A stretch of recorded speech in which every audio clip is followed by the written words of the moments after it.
Assalamu alaikum wa rahmatullahi ta'ala barkatu. Sunana El Mubarak mai zamani kamar yadda kuka sani.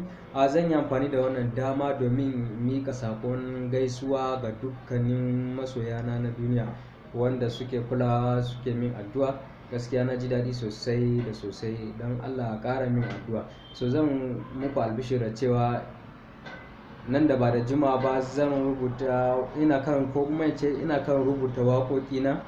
Na farko akwai so ya kama zuciya, akwai soyayya dace ne, sannan kuma so da ƙauna, akwai kuma zumunci uwa uba, wanda gaskiya yanzu za ka ga mutane da yawa ba sa yin zumunci ya yi ƙaranci gaskiya sosai. Ko kuma in ce mata ma sun fi mu yin zumunci, kaga wacce ta tafi gidan ƙawarta, wacce ta tafi gidan kakanta, mu kuma sai mu share shekaru ba mu je mun yi ziyara ba wa 'yan uwa. So wannan gaskiya a cikin waƙa na akwai saƙon da zan miƙa wa lokacin masoyana na duniya baki ɗaya. Na gode sosai. So kar ku manta don Allah a yi subscribing channel ɗina mai suna Ɗan Mubi Online TV. Ɗan Mubi Online TV. Na gode sosai. Allah bar zumunci. Naku El Mubarak mai zamani.